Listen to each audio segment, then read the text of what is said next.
Woo. So we've got some interesting cards in this one, I must say, Aries. The card on the bottom here is Devil. Devil card. Doo, doo, doo.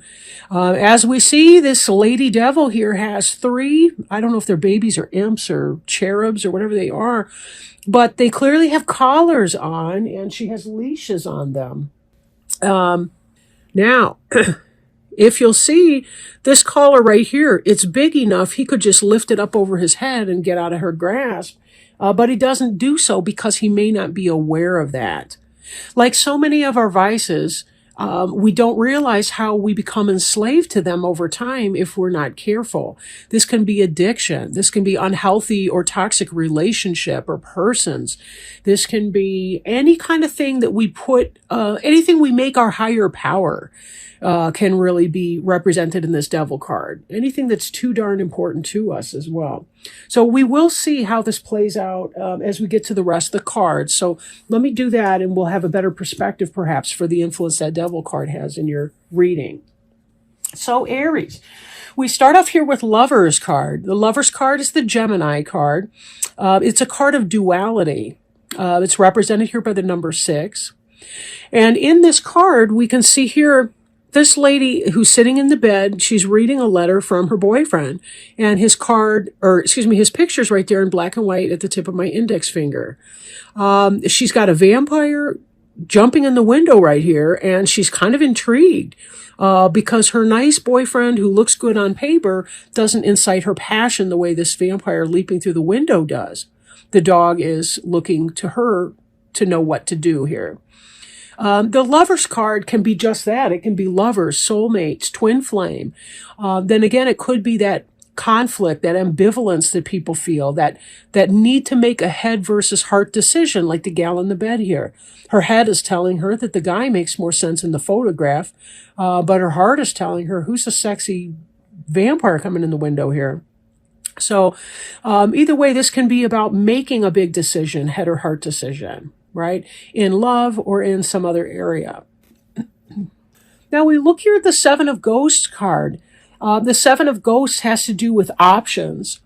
And the person here down below that's holding the cat on his shoulder has lots and lots of different fantasy ideas. This is a person who's not yet ready to commit to any one way or one person or one idea with that, but is rather kind of having wishful thinking about some of the options in life, some of the things that he or she can attain, right? So again, we see here this head or heart decision, and we also see lots and lots of options. So the person might be thinking, yeah, I'd like to fall in love and get married, but, playing around, playing in the field sounds fun too at the same time. So this may be a person who really doesn't know yet which way he or she wants to go, but they have lots of options for doing it. And then here we see the Page of Pumpkins. And pumpkins is the earth sign here. So that's Taurus, Virgo, or Capricorn. It's our earth element. And the page is a student, typically. Now, this one looks a little bit like Wednesday from the Addams Family. But this is someone who's curious about the world, the earth, the way it works. She's put her books down and she's learning from the things in the world, which is much like a scholar does. Children, they learn about physics from playing outside, if they're not strapped to a computer. But they learn a lot that way. And this has to do also with the beginning of a business enterprise, kind of getting those ideas for that. Again, maybe not, the Knight of Pumpkins would be going out to take that energy of knowledge and test it in the real world where this person's still studying. And that is a similar energy to what we saw here in the Seven of Ghosts, where the person is looking at things, contemplating things, but not yet really able to commit either way, right? Same thing with this lady. There's no commitment here. She's simply looking to see what will happen next. The longer she waits, though, the more loss of choice she actually will have, right? Because that vampire is going to have his own decisions to make. He looks a lot more decisive than she does at this point. But let's play the tape through here. So we have a person who's conflicted, has a lot of different options and so forth, but isn't really sure, what to do with that. Now, there's a lot of options. And then we see here the Three of Ghosts.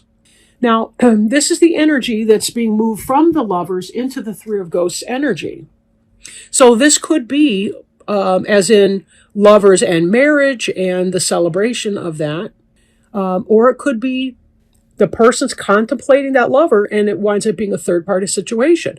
Remember, if she gets out of that bed with the vampire, if they go off together, this guy, I think his name is Jonathan from the Bram Stoker Dracula book, but this guy, Jonathan, is going to be left out in the cold. That will be a third-party situation, right? So there's a potential there that that's what it could be. So be careful who you've got your eyes on right now, Aries. Bad karma is very easy to create. Empress card here. She's the number 3 card in the deck. She's the female companion to the Emperor card. Although the energy is pretty fluid here either way. She just has more to do with the Mother Earth type energy. And in this, she's really the quintessential woman. You know, she's, in spite of the fact that they got the Bride of Frankenstein playing her, right? But she's kind of the quintessential woman. She's the queens of all the other 4 decks are really embodied. She has a balance, a positive balance of each of those elemental energies. And she is someone who's the loving wife and mother. She doesn't just run a household. She's an empress, right? She's a businesswoman and a family woman. And she's got it all going on. Again, emphasis is not specifically woman, but it is a maternal energy type card. And this Empress, trying to think here. I'm drawing a blank. If there's let's see, Aries is associated with Emperor. So actually, this energy could possibly be something related to you. Although Aries is typically a masculine sign. But either way, this could be your dream mate represented in this card here. And the Sun certainly is a very joyous card. The Sun's the happiest card in the deck. It can be associated with Leo, but not necessarily so. But when we look at these 3 things together, we're looking at joy, happiness, reunion, right? Love. Love for someone that's a woman that's got it all. Happiness, right? Whatever it is that you're wanting and you're thinking about, you're really thinking it's going to be this great celebration over here. And it does look like it's going to be quite happy for you. I flipped those, didn't I? Nope. Sorry. I don't have time to back it up and go see the Empresses of the Metal. So you're coming out of that place and possibly making a decision on one person. But again, there may be consequences to that because I'm not 100% positive that she's available. And it looks like you're wanting to start up something earthly with someone, but you're not sure exactly how you want to go about that. And see, now I'm looking at this card. This is kind of the on your mind final outcome card. We've got somebody stealing the trick-or-treaters' Halloween candy. So there's very much a disappointment and loss because somebody else stole this away. So again, what is this, Aries? This looks like you're, whoops, sorry, I'm not even well in frame. This kind of looks like you're contemplating a third-party situation with somebody who belongs to someone else. That's kind of how it's reading. And this Empress, she may be awesome, but it may come at a price. This is a card about your ships coming in. This is typically a good card for business, finance, material gain. But in this, I almost wonder if it's not your just desserts coming home here a little bit. Just be careful the karma involved, when you step out with somebody, if that's what you're actually thinking. So Page of Pumpkins to the Sun. You want to begin something earthly with someone. And there is a sense of success and waiting for those ships to come in. But let's look too at this card here, the Four of Bats. The Four of Bats is someone who's rest, meditation, peaceful contemplation. So you may get what you want, but is it based on ego or is it based on real love? And while you're waiting for your ship to come in, there's going to be that sense of meditation and so forth. But this is a thought of a theft. Maybe there's a time you have to wait because that person is getting out of another relationship. So at this point, I'm circling back to this Devil card and thinking, be careful with what you serve. Watch what you serve. Watch what you worship. Because we can become ensnared or possessed by or enslaved to to people and things that are not necessarily good for us. Ill-gotten gains. Well, there's an old saying about it, but I can't remember how it goes. It's like ill-gotten gains. All right. This card assures you that a positive health change is occurring as a result of prayer, positive thinking, and divine intervention. Your faith is rewarded in an unexpected and happy way. It's time to remain positive and release any fear to God and the angels. They have heard and answered your prayers. Although the outcome may differ from your expectations, nonetheless, you'll uncover great blessings from this situation. And most of all, Archangel Raphael is helping you find peace right now, for serenity is the greatest foundation for your health. Possible specific meanings. Contact a prayer group to pray for the situation. Ask Archangel Raphael to boost your faith.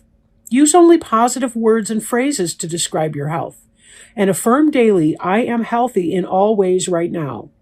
And then your prayer on the card reads, Dear God and Archangel Raphael, thank you for your miraculous intervention and healing energy, which has restored the health of, and then insert the name of the person you've been praying for.